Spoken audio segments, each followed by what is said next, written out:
Hello, folks. How's it going? My name is Melvin, and welcome back to this amazing place that we call the internet. Now, I usually stay away from gaming news just because I don't know, there's really not much to talk about unless you are a gamer. But I feel like in this instance, this kind of goes out more than just gaming. It's more about the community itself. It's about the community you build. And I think what makes so many gamers invested in whatever game they're in is the community itself, much more than probably the game, because they can easily take that community and just go play a different game. They don't have to keep playing the same game. But if it doesn't, deliver that same, okay, I don't know. Let's just talk about the topic. All right. Nintendo cancels Splatoon stream after teams show solidarity with the Smash community. And I will read this article, and then if there's anything missing in this article, I'll try to bring it up and hopefully correct it. But we'll see. We'll see how good this article is. Over the weekend, Nintendo quietly canceled a Splatoon 2 tournament and live stream, and participants believe it's due to the names of some of the participating teams. While Nintendo hasn't publicly stated their reasoning, the result was a last-minute makeshift replacement tournament for the multiplayer Switch shooter. The fill-in event was a big success. Word of an issue broke to the public at large on Saturday evening when a gamer who goes by the name Slimy tweeted that Splatoon community in support of the Smash community has 30% of the top teams in the weekend's Splatoon 2 North America Open, with the team names in support of Melee and Smash. They noted that Nintendo then canceled plans to live stream that event. The tweet went viral. Okay. So what happened was with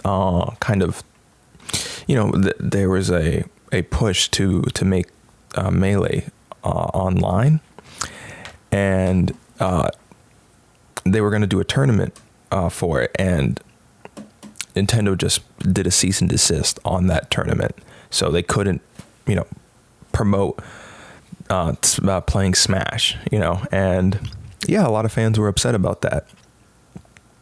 And again, Nintendo really has issues with this, and they've been showing. There was a great tweet I saw. It was, Nintendo knows how to make great games, but Nintendo does not know how to run a company.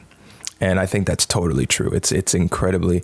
I mean, in some ways they do things right.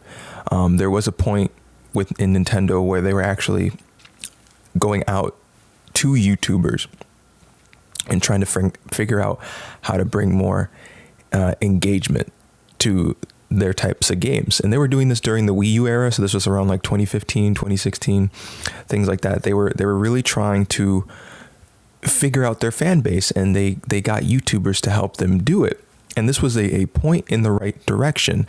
But then they do things that are equally as bad or even worse, where if you uploaded a video and it had Nintendo footage on it, Nintendo would just copyright it. Or you can join the Nintendo program and just give them 40% of what you make. And I think that was your entire channel. It wasn't necessarily just that video.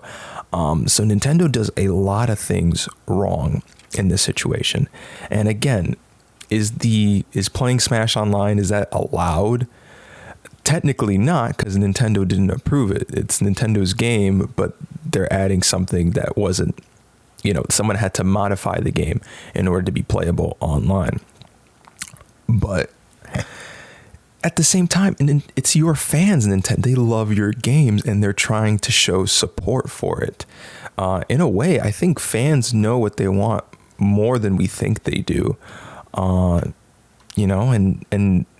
I think companies really need to start seeing this. Like, the gaming community is so involved. There's so many different groups just for single games alone that they really need to start kind of focusing on how to reach out to them and how to talk to them from time to time. And again, Smash, it seemed like with Smash Brothers, Nintendo knew what they were doing, because they were adding characters that you never would have expected to be in Smash Brothers. No one would ever expect a Sans costume from Undertale. No one would have ever expected that to be in Smash Brothers. No one would have ever expected an Xbox IP Minecraft Steve to be in Smash Brothers. No one expects that, but it was. So I think this is just really like just kind of Nintendo kind of being big bad Nintendo, just kind of thinking that they can do whatever they want, and it's not how it works, even though you're in the right in this scenario. And there are situations where they weren't in the right. But this one, I mean, legally they are, but should they have done it? No. Was it really the existence of team names such as INC, hashtag Free Melee, Melee Nation, and hashtag Free Melee 227 that made Nintendo drop the stream? The company isn't saying and hasn't reported to Kotaku's request for comments. The tournament is site brief Battle Fee, I don't know, was running the North America Open on Nintendo's behalf. Slimy explained to Kotaku, and most communication from Battle Fee and its representatives happened in a publicly accessible Discord server. The site allowed players to register names on their own to be added to any backers or lineups, letting players fill the tournament with pro Melee team names. On Saturday afternoon, a representative who was helping Nintendo run the event through Battlefield posted a short comment on the event's official Discord stating, "Due to unexpected executional challenges, we had to forego a live stream for this tournament's finale." The official reason was vague and could be chalked up to almost anything, but Slimy and others were convinced that the real reason was the Splatoon 2 players and teams had visibly shown support for the Melee community and a recently canceled event called the Big House.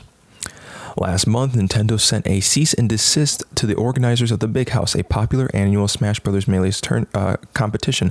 Organizers said that Nintendo objected to the competition's planned use of Slippy, a fan modification for Melee that allows for better online play. Without a mod playing Melee, a GameCube game released in 2001, online was a struggle. The fan-created Slippy greatly improved playing Melee online, adding rollback netcode, a must-have for online fighting games. I don't even know what that is, rollback netcode. So if you're not a gamer, I do apologize for this article. But again, I think it's interesting to just sort of see how a company can overstep its boundaries, and how I especially with such an integrated community with online, you need to kind of communicate with them. Communication is very, very important.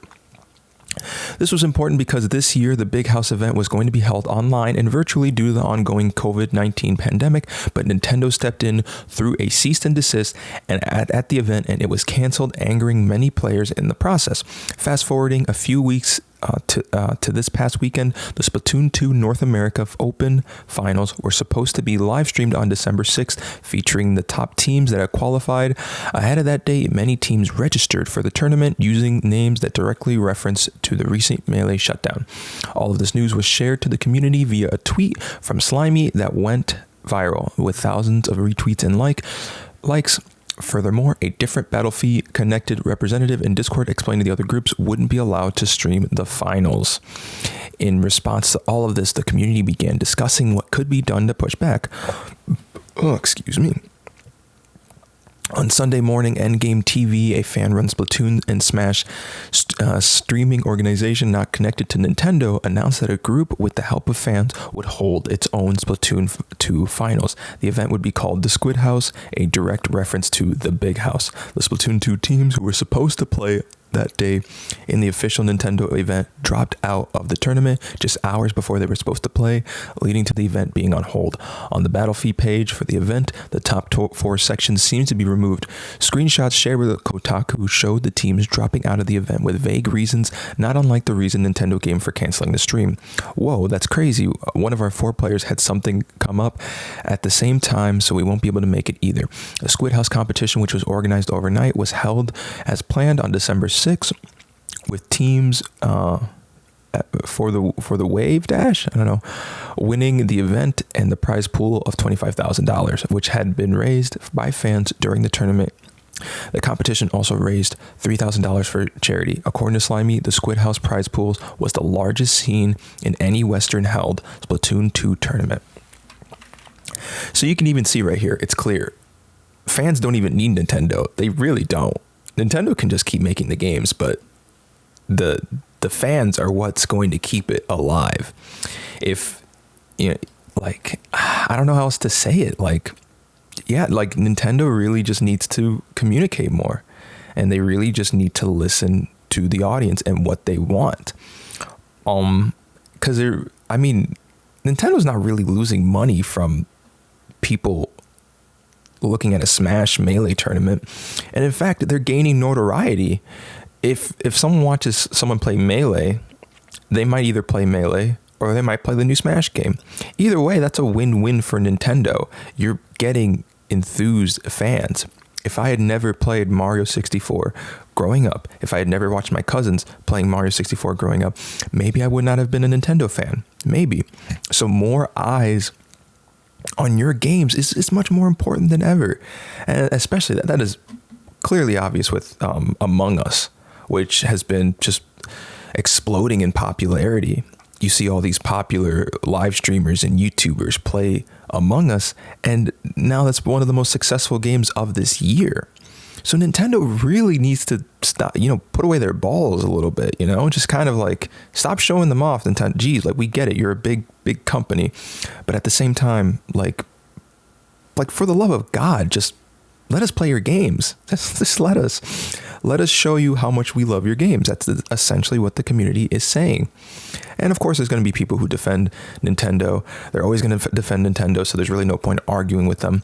But most people, when they see this, they're going to look at it and just say, yeah, Nintendo are assholes. They're really out of their place here. They really should not be doing what they're doing. And yeah, I don't know. There's really not much else to say there. So with this new age, it's just really important to be involved in the community. And this is the community Nintendo created in a way. Like, they made these games for these players. They might as well, try to keep a strong connection with them, because they're the ones who are going to buy. They're going to keep buying the games. When they have kids, the kids are going to be playing the game. Come on. I don't know. Nintendo's Nintendo. I used to be a huge Nintendo fan. I still have their consoles, but I haven't bought the Switch yet. I don't really care. I play a lot of my games on PC, so I really don't see a need for another console. I don't even have time for another console. I'm still playing games on my PS4. I'm not getting a PS5, maybe ever. So that shows you I just don't have time for video games anymore. But I'm still invested in just kind of what's going on in the industry, and I don't know, just history of gaming, stuff like that. So what I try to do in this channel is I try to be as authentic as I can be, try to be myself, and just try to grow a community out of that, just try to build dialogue from that. And I hope it works. So please like, share, all that fancy stuff that the internet allows you to do. And yeah, I'll see you guys next time. Take care.